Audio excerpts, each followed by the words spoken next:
Alright, y'all, got me a GoPro, pretty cool. Got some updates, I guess. Lots of stuff happening. So yeah, 350X, still going strong. Probably need to carb clean it. Was acting up a little bit a couple weeks ago. Just got my big red back. I was sitting on this guy's property for about a year. Some real salt air. Someone had gotten into the air box. They like pulled it out, and the hose was all, I guess, like disconnected and mangled, so I had to use a heat gun to warm up the rubber, make it soft. And also had to fix my gas leak. I had used a gas tank putty, which appeared to have worked, but after it sat out there for a few more months after I repaired that, it apparently had broken loose. But I jammed a piece of rubber hose in the hole and siliconed the hell out of it. I'm hoping that'll fix it.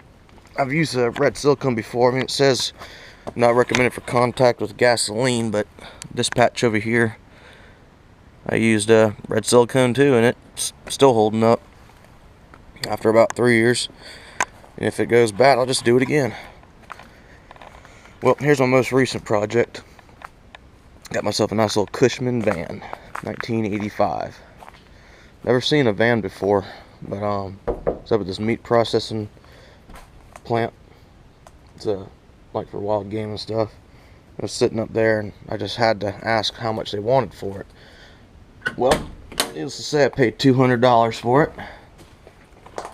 Everything works. And I bought it not knowing if anything was wrong with it or if it even would run. But one condenser,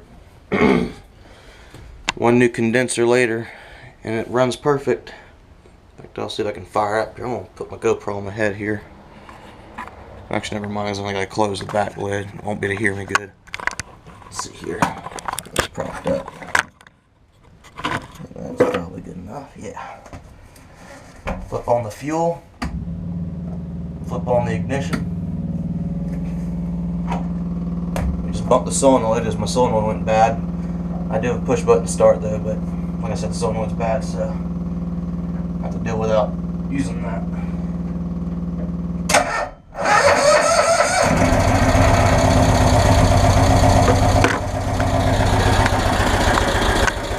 She runs a whole lot better once she warms up.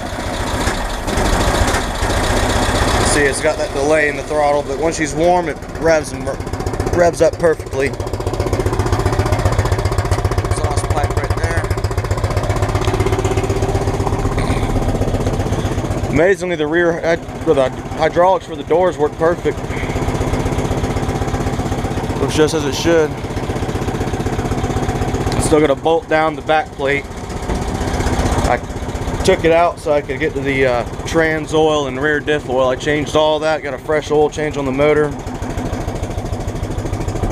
Clutch does slip a little bit, but you pull back on the clutch pedal and it just locks right in. So I don't know how many years I'll get out of that clutch, but we'll just have to find out.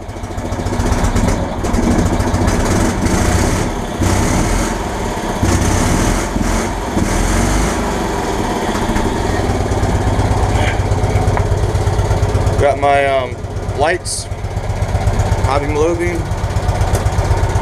Need a new blade for the windshield wiper, but the windshield wiper does work. You can see that's a push button start there, but it's not even engaging. The solenoid just kind of clicks. It's a shifter. Over to the left and down is first. Up and to the right is second. And straight back is third, and then over to the left and up is reverse. Yep. Still don't have any brakes. I need to bleed them and bypass the front brake. I don't feel like hooking that up because the hose is kind of rotted.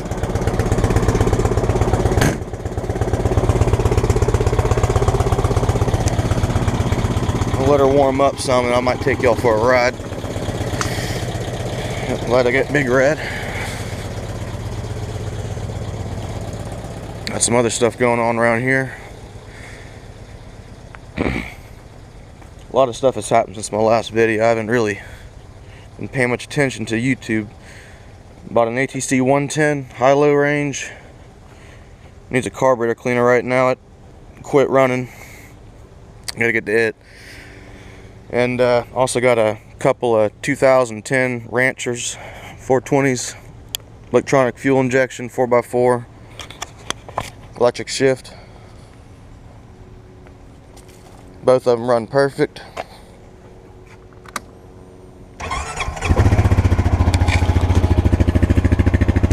Starts right up. We got the little ATC 125. It's an 86 model.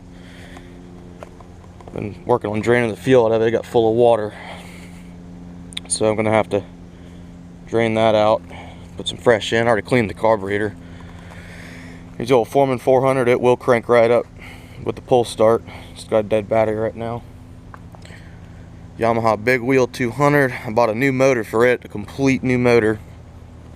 I got a really good deal on it. Usually they go for like $1,000 for the electric start and kick start models, but I found one for about $250 and had it shipped to me. There's the Fat Cat right over there. It also needs a carburetor cleaning. I got to get to all this in the winter. And here's the truck buggy. I got some footage of it I still need to upload. I took it to the tractor show this year in North Carolina at the old Threshers Reunion, and we drove it around and around and around non-stop. It was a lot of fun. Hopefully if I just put gas and a battery on this thing, it'll fire right up. I got a coil. The old magneto doesn't work on it. There's the camper trailer I've been working on building. Started out working really fast and kind of at a standstill right now. I need to finish it up and get my latching for my doors figured out. But I put all the bracing in the top, got the AC unit in there, it's all bolted down. I got a sealer up. So I got my tools down there. Had the motorized bike going too over the summer until the chain jumped off the sprocket and got wedged in the spokes. Luckily it only popped one spoke, but the rear wheel wobbles a lot. I'm gonna eventually get back to that. John boat's hopefully gonna be going this winter. I bought a new trailer for it over there. And I had a little pepper garden growing. That's how long it's been. Yeah, I got some Reapers, some Carolina Reapers growing. Got a little bit of everything. Got some Thai chilies. Winter's starting to come, so they're getting a little cold. But yeah, mini quad there doesn't have a CDI on it anymore. We borrowed it for the Yamaha Big Wheel, or yeah, Big Wheel. So yeah, I'm gonna hop in that little van and take y'all for a spin.